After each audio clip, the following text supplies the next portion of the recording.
This is the man who put $1 million on black, and it came up black.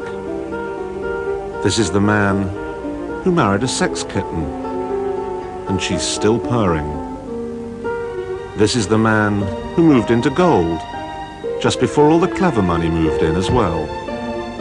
This is the man who is chauffeured around in an S-Class Mercedes Benz. People at the very top, presidents not only of international companies, but of whole countries, travel S-Class. And to make sure they aren't swayed toward BMW or Cadillac, Mercedes has just spent $1 billion turning what was once the best car in the world into what damn well ought to be the best car in the world. This is the S-Class for the 21st century, and it's new in every respect.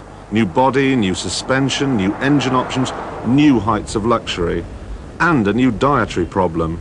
It's more than 17 feet long, and this, the 85,000-pound range topper, weighs more than 2 tons.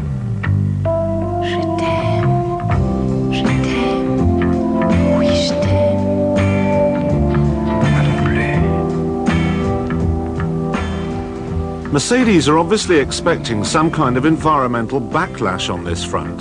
So they're talking at some length about how they hardly use any CFCs while making it, how they use water-based paint, how they've stopped using tropical wood, and how a large part of it is made out of recycled bits and bobs. Just think this whole car was once probably a Volkswagen Polo, or 3. But El Presidente is not going to buy it just because it's nice to the trees. He'll want to know what it's like back here, and he won't be disappointed. Even if he's a very large El Presidente, he's going to fit. It is vast. Now, Muggins up front, he's got plenty of toys and buttons to play with, what with his electric rear-view mirror and his fold-away exterior mirrors, but I haven't been forgotten either. I've got electric seats, and they really do recline. They're heated, of course, and there's electric lumbar support as well. And then there's the rinky-dinky little mirrors in the roof, and my own air conditioning controls, and they work 20 minutes after the engine has been turned off. You can specify air suspension, but quite frankly, I don't see the point. The ride is absolutely superb. Not so firm that a fat Presidente will wobble, and not so squidgely that he'll arrive at his gin palace feeling car sick.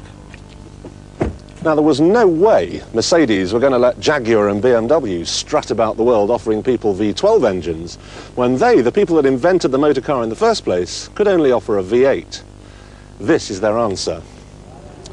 It's got a V12 engine, 6 litres, 48 valves, one of the most sophisticated engine management systems we've ever seen, and a 7-litre catalytic converter. That's bigger than the engine.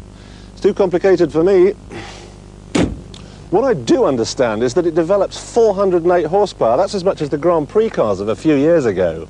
I definitely want to go. Could you go and buy a paper?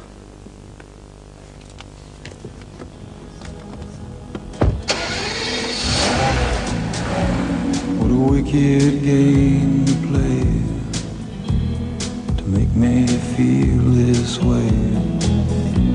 What a wicked thing to do. Let me dream of you. What a wicked thing to do. The last time Mercedes made a V12 engine, it was fitted in the front of a Messerschmitt fighter. They must be hoping to attract a rather different clientele this time around, and they will succeed.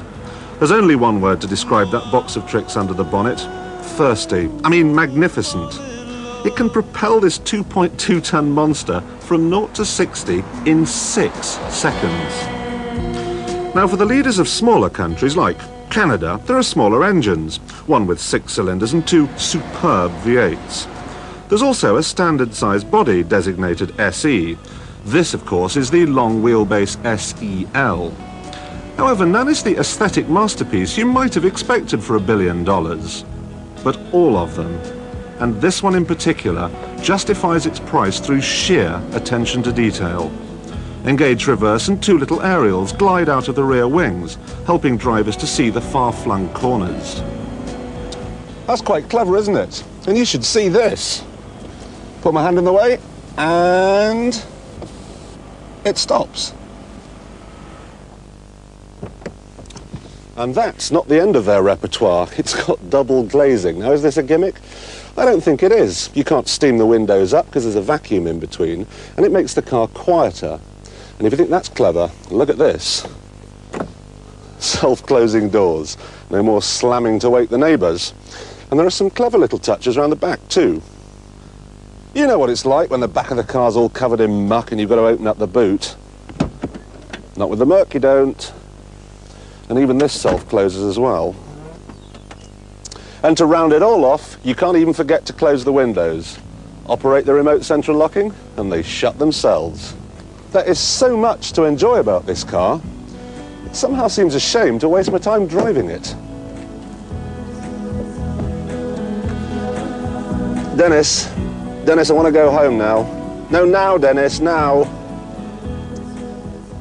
Well, I must say it's nice to catch that glimpse of Nice. And incidentally, for children watching, please don't put your hands inside the electric windows of your cars because they almost certainly won't stop, as the Mercedes ones did. You could do yourself